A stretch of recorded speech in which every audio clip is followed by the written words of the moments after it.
Hello friends, स्वागत है आपका मेरे यूट्यूब चैनल कन पॉइंट पर नॉलेज में। आज हम पढ़ेंगे हिंदी की वर्कशीट नंबर 78 जिसका विषय है अपठित गद्यांश। चलिए स्टार्ट करते हैं अपनी आज की वीडियो। किसी भी राष्ट्र का इतिहास उसके वर्तमान और भविष्य की नींव होती है। ये लाइन हमें ये कहना चाहती है कि जैसे हमारा जो इतिहास है वही हमारी आज की नींव है, हमारे भविष्य की भी नींव है। जैसे कि ये जो गद्यांश है वो हमें ये बताना चाहता है कि जैसे जो हमारी इमारतें हैं वही हमारी नींव है। क्यों?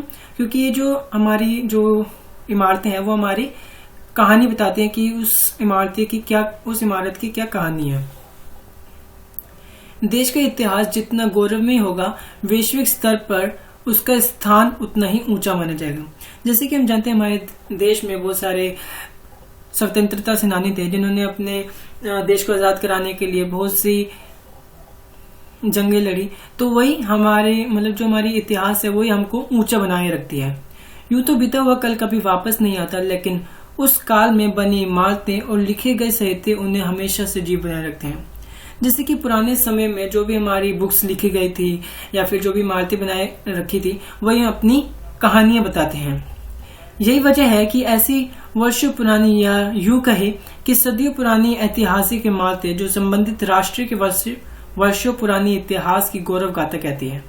जो मैंने बताया वही है, उनके संरक्षण का पूरा प्रयास किया जाता है, उसको बचाने की पूरी कोशिश की जाती है।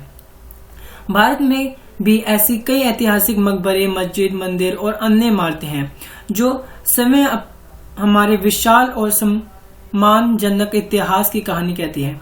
जैसे कि हमारे इंडिया में बहुत सारी ऐसी मकबरे हैं, मंदिर है जो अपनी कहानी बताते हैं कि वो कैसे बनी, किस लिए बनी, ठीक है। लेकिन समय के साथ साथ इन इमारतों और उनमें रखे गए साहित्य के बहुत नुकसान पहुंचे हैं क्योंकि अब जैसे बहुत सारी ऐसे मंदिर होंगे जो फेमस नहीं है, तो उसकी जो अपनी कहानी है वो सारी दब गई है, उस कहानी दब गई है, ठीक है।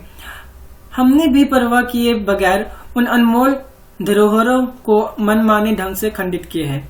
लेकिन यह भी सत्य है कि वक्त रहते हमने अपनी भूल को पहचान लिया और अपने विरासत को संभालने की दिशा में कार्य करना शुरू कर दिया।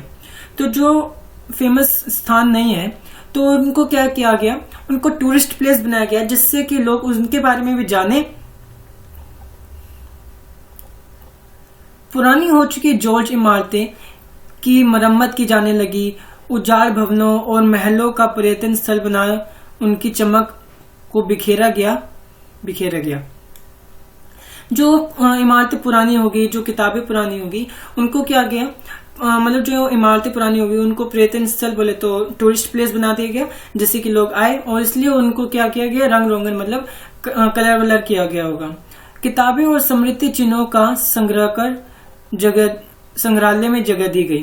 जो हमारी किताबें उनको म्यूजियम में रखा गया, परंतु विरासत को संभाल कर रखना इतना आसान नहीं है। इसलिए यूनेस्को द्वारा हर वर्ष 18 अप्रैल को विश्व विरासत दिवस मनाया जाता है, जिसका स्पष्ट उद्देश्य उन इमारतों और उनमें रखी गई धरोहर को देखभाल करना है।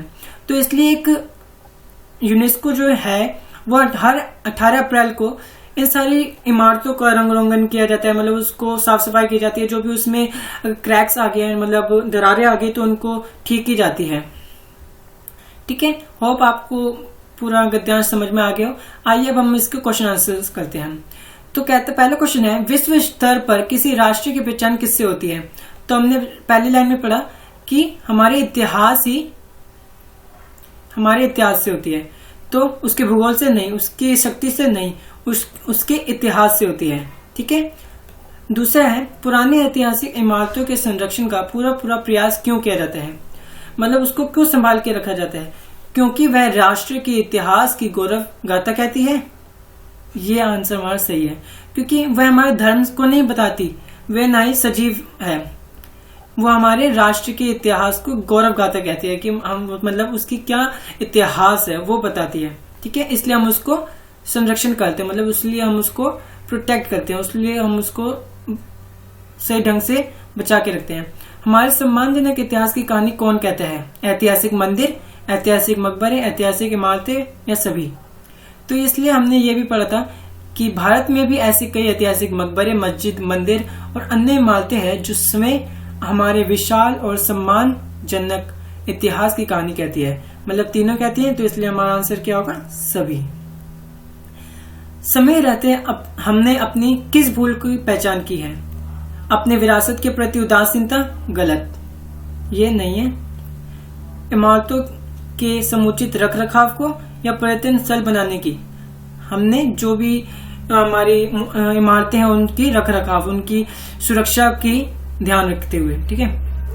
इतिहास किनसे सजीव बना रहता है? पेड़ पौधे से नहीं, इमारतों और साहित्य से, कहावतों से, या आने वाले कल से? तो इमारतें और साहित्य से। अगर जैसे कि हमारी इमारतें हैं वही हमारे इतिहास को दर्शाती है, ठीक है। अगला है विश्व विरासत दिवस प्रत्येक वर्ष किस तिथि में मनाया जाता है? हमने पढ़ा है 18 अप्रैल को, ठीक है। विश्व के प्रसिद्ध ऐतिहासिक स्थलों और इमारतों के संरक्षण के लिए कौन सी वैश्विक संस्था कार्य कर रही है? अभी हमने पढ़ा, कौन सी कर रही है? यूनेस्को, ठीक है। तो हमारा आंसर क्या होगा? यूनेस्को। होप आपको वीडियो अच्छी लगी हो तो please like, subscribe and share करें। तब तक के लिए धन्यवाद।